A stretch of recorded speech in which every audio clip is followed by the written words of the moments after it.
So I'm going to try and just explain some core functions of Zoom.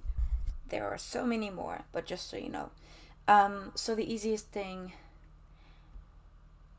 is hosting duties. So I'm currently host. This second device I've got in a call with me is a normal participant. So I can ask them to start video. If I do that, they will have to actually approve that before the video starts. I can only ask them, and they get a little pop-up that they've been asked to start video. Same goes for ask to unmute, but I can't make them. So I can make them host, I can make them co-host, I can rename them, I can put them in the waiting room, and I can remove them. If I were to make this device host, I would automatically lose my hosting privileges because only one person can be host at a time. Making them a co-host means they have all the abilities I have, but I'm the boss. I can still stop the video and mute them if I choose, but they can then mute, stop video of everybody else. They can start polls, basically do anything I can do, but they can't do it to me. So they are co-host now. Congratulations. So yes, you want to think about who gets what privileges. Is there a dramaturgical purpose to this? Is there a practical purpose to this? If hosting were to get switched from me to someone else, everyone will get a notification that the other person's host now. Just so you know.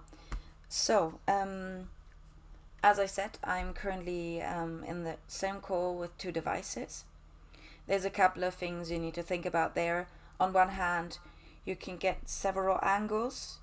On the other hand, there's going to be an echo and there's going to be a hideous feedback. So one of the devices needs to be muted and their volume needs to be way down, or you will have very crazy echoes. Maybe you want that, but that takes a lot of trying out. Most of the time I don't like two devices in the same room. In the same room, in the same call. The same flat and the same call, that works. But try it out. Sharing media, very easy. Share screen. There's now an advanced setting that you can only share sound. So if I were to click that and share, no one would be able to see my screen, but I would share my sound. So if I just start playing music,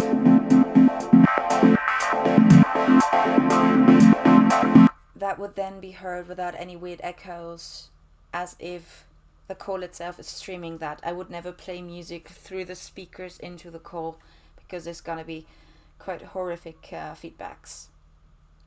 So I'm gonna keep sharing sound for a minute. This is SoundPlant, and I actually was recommended that by Fiona from York. So this is a virtual soundboard. You can drag files. This one's called Fencing Sounds. You can drag them onto this little virtual keyboard, and then if you press them, the file gets played. This one's quiet now.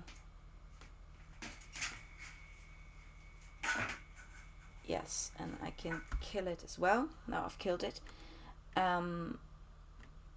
This virtual soundboard is very helpful if you have sound effects or like need to play multiple cues and don't want to mess around with like the media player on your computer.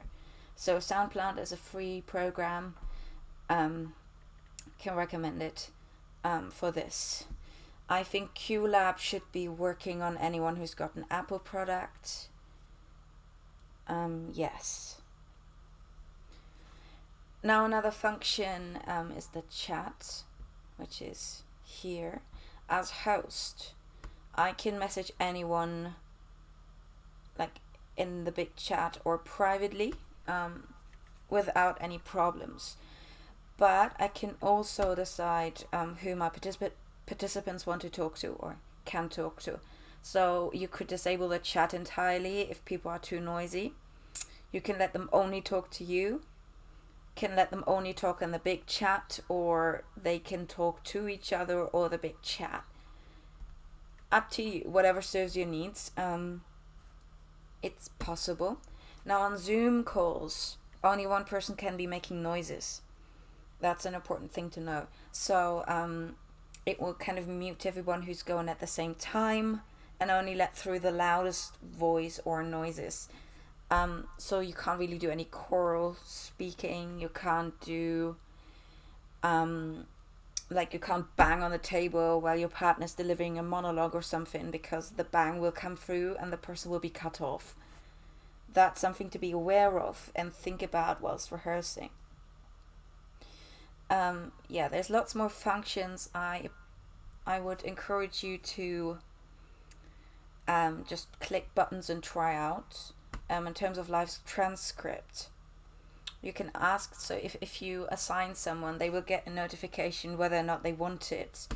With I will type, you could just be like, whilst you're speaking, also type it out.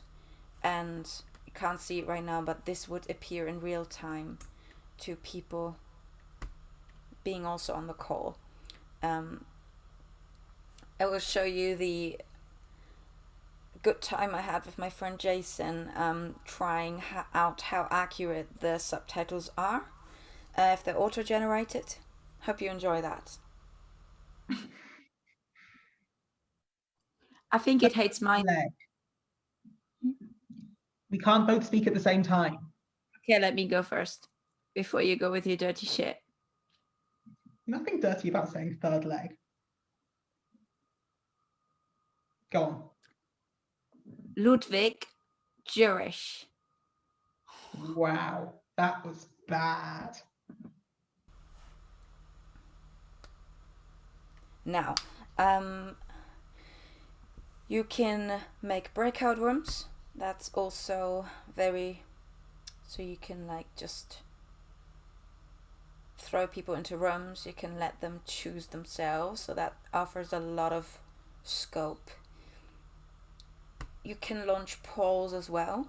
I'm currently unable to launch them because I only have 2 people in the chat, I think. But normally at the bottom, the host would also have a poll option. If you click polls, it takes you through everything you need to do in order to launch a poll. It's not very hard at all. Yes. That's all the features we know right now, but that may change in a week or so, so I'd really encourage you to keep on top of everything that's happening with Zoom. Record. You can also have a recording of your meetings or rehearsals for what that's worth. And these are very funny. They're actually for meetings, but if you want to use them dramaturgically, then I'm sure there's some use in them. Yes, enjoy Zoom. It's a very exciting medium. Now I want to talk to you about other things to consider when planning a Zoom performance. Firstly, the setting. It's important to be deliberate here.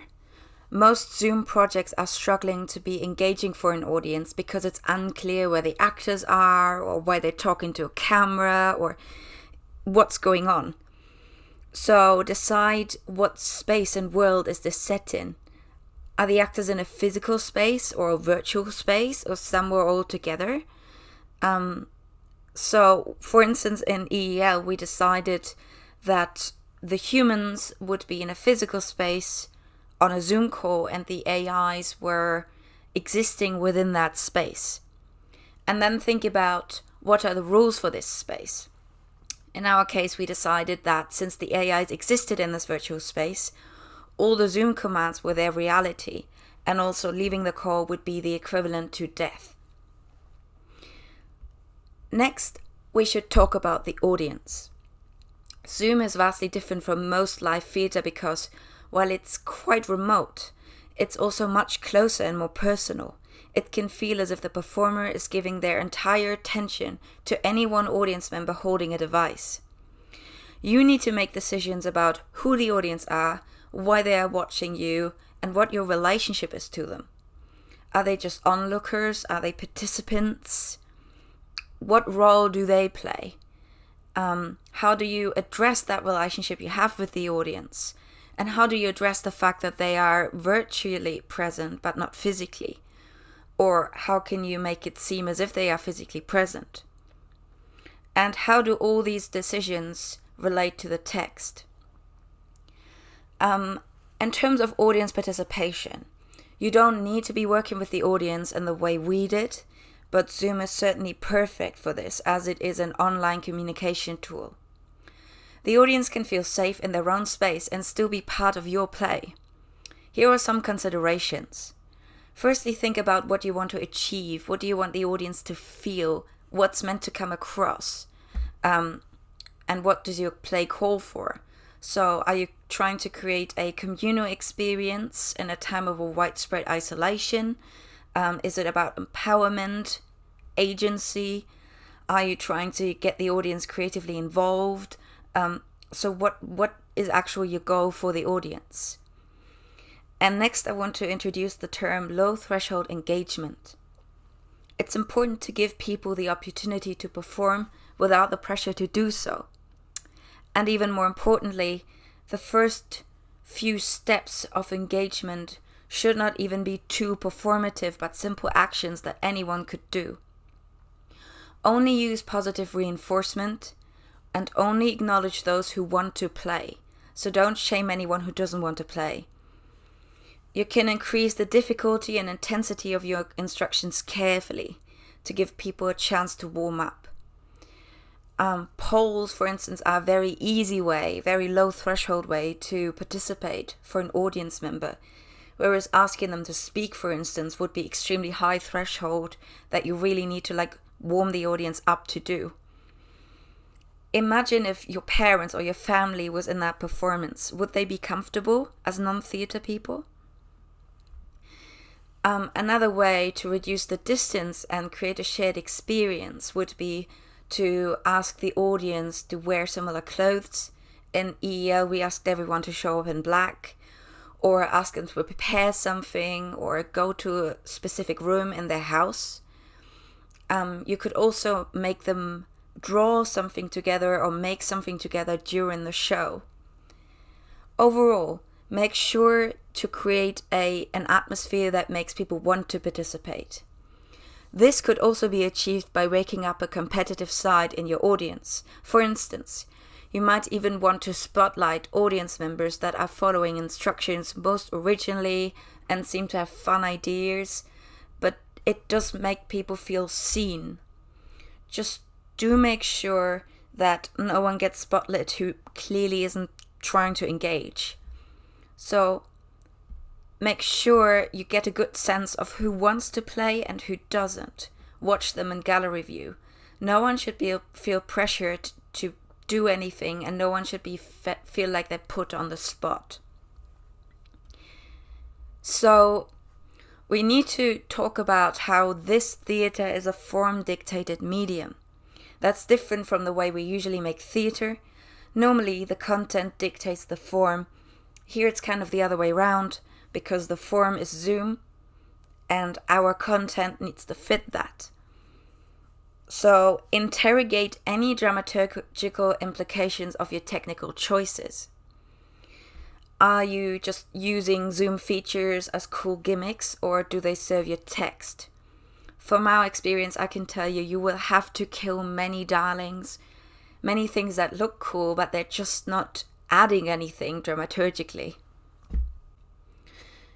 Now I want to draw your attention to some practicalities that you want to think about. Firstly, you need to be aware of Zoom bombers.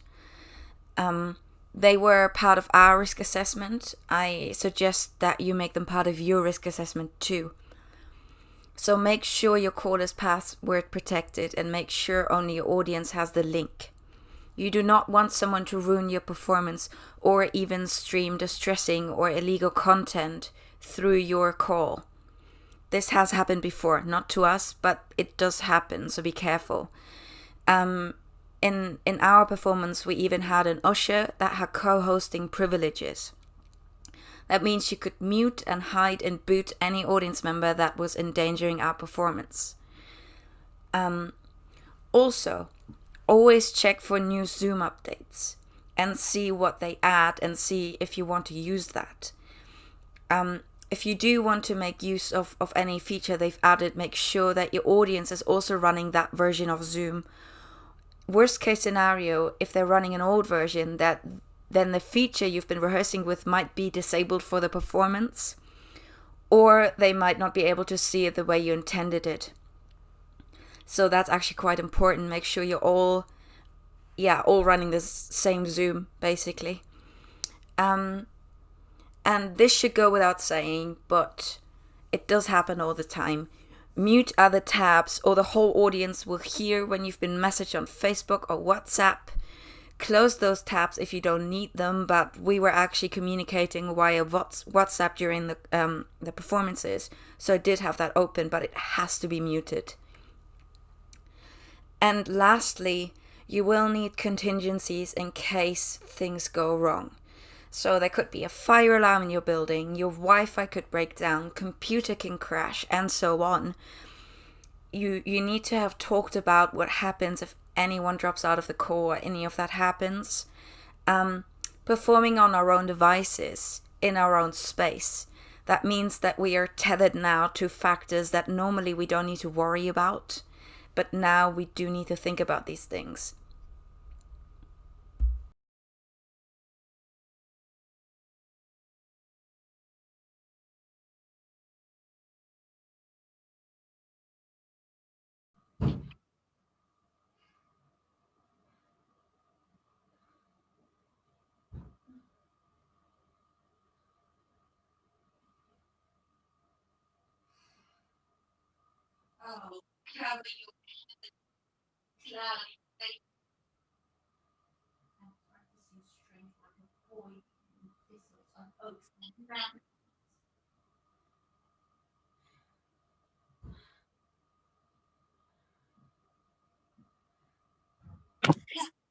Yet you must leave my earth alone.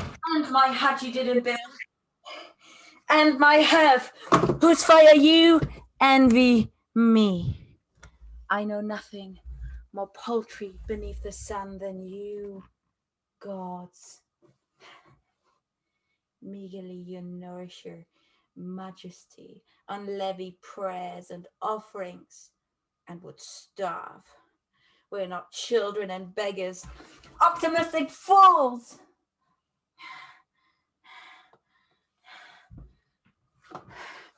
When I was a kid, not knowing which way to turn, I raised my misguided eyes to the sun as if above it were an ear to hear my prayer, or a heart like mine to pity me in my misery.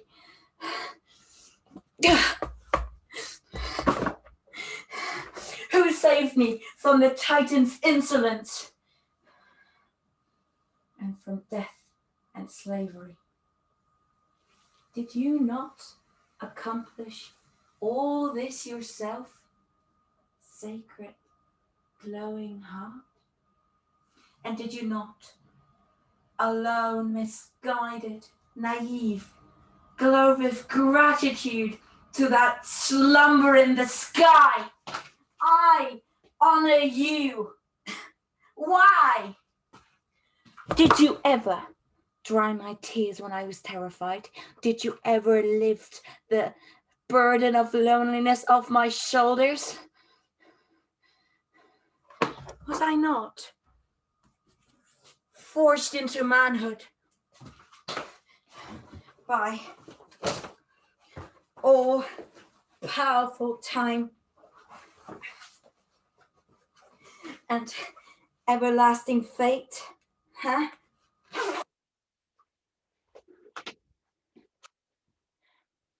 My masters and yours.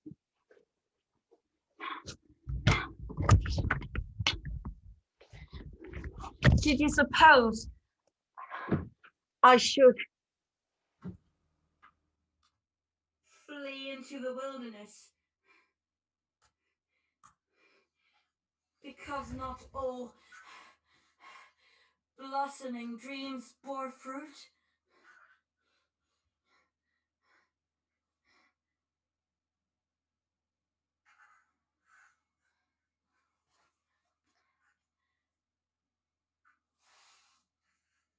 No. Here I sit, making humans after my own image. A race that shall suffer and weep, know joy and delight, and that will disrespect you like I do.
This happens a lot.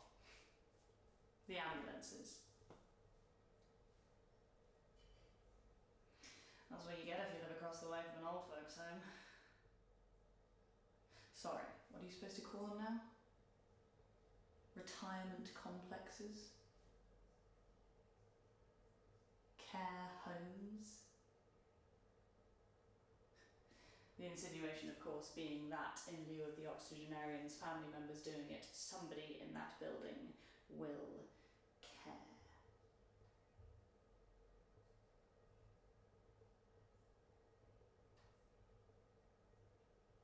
It's like Boxer in Animal Farm. The pigs load them into the cart and send them off to the glue factory. Not as bad as being loaded into an ambulance and sent off to a hole in the ground. At least Boxer got to be useful in death. Adhesive in death.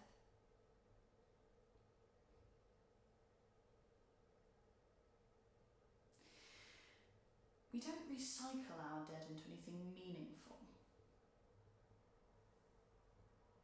We fetishize our bodies so much when we're living that we can't relinquish the idealism even when they're not our bodies anymore. They're not anybody's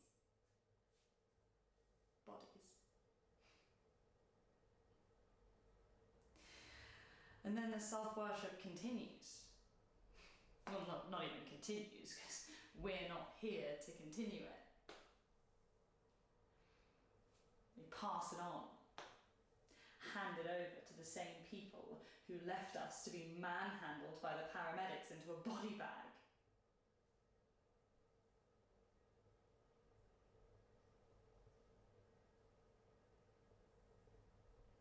There's that word again. Body. No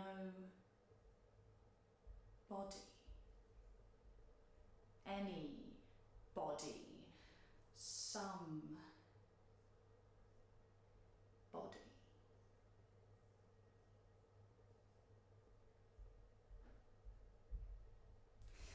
I told my mother when I was a teenager that I thought everyone should be euthanized on their 70th birthday because they'd served their purpose to society and they were just taking up resources.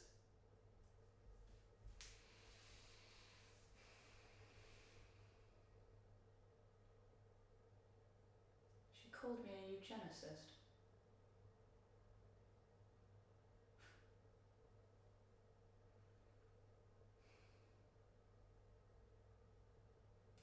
suppose it's okay to recycle Boxer, but not Great Aunt Sally. She has to decompose in the cold and the dark instead of turning into something useful, like stationery.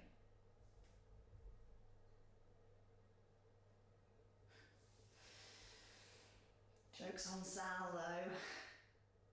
She will get recycled. It'll just take time and worm effort.